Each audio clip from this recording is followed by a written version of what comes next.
We had that rain and some wind at times. So is this a repeat? Yeah, almost. And there could be a few thunderstorms today with those showers moving through. You saw the view over Tiger Creek Lake. Now I'm going to show you Doak Campbell Stadium courtesy of WeatherStem. This is looking to the west. So overcast, mostly cloudy sky across parts of Leon County. Showers and storms are moving in on the western side of the county. And you can see this line really extending from Thomasville. The heaviest of the showers out of Cairo now. Just some light stuff, but Thomasville extending back to the Miccosukee area, Tallahassee, and back to the Wakulla Leon County line too. You see some lightning bolts within some of these showers, so there are a couple of storms embedded, but areas like Tallahassee, we're probably looking at, I would say, 1231 or so, Bel Air, 1241 with the timing. These showers are moving at about 30 miles per hour. Could see some occasional gusts get to 40 miles per hour.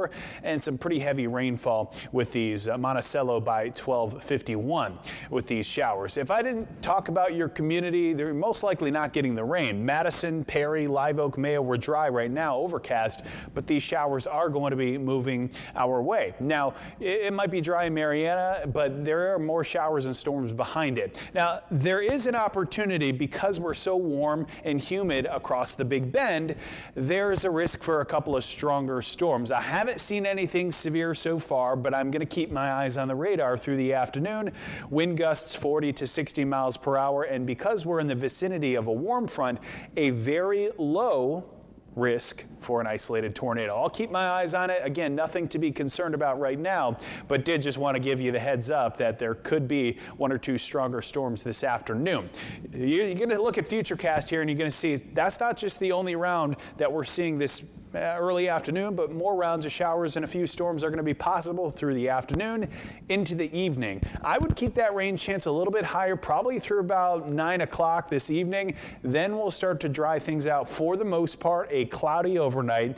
And then once we head into your Saturday, it looks like the first half of the day, it's light drizzle, light showers. But by 2 or 3 o'clock, much of the afternoon is going to be featuring a moderate to even a good downpour at times, if not a persistent light rain. So pretty rainy, dreary, cold Saturday. I think Saturday is going to be a very similar to what we had yesterday. A cold feel to the atmosphere, but I think the showers are going to be a bit more numerous.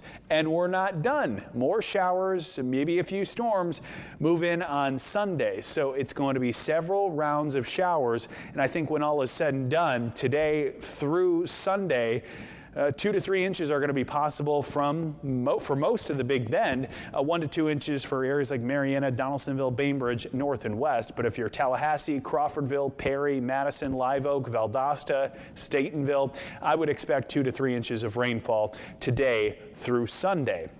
Could be some higher totals, but again, rain is going to be on and off throughout the weekend. How about those temperatures, though? It really depends on where you're at. We're talking numbers in the 70s across parts of the Big Bend, about 53 in Bainbridge. Now, this afternoon, as that cold front passes, it looks like those numbers are going to drop. So it's not going to be an all day where we're looking at those numbers in the 70s. Again, a very wet weekend in store with temperatures in the 50s, both Saturday and Sunday. Prepare for a cool, dreary weekend. We do not really warm things up all that much, but at least we start to get some sun next week. But hey, this rain, much needed, much welcome to the Big Bend in South Georgia.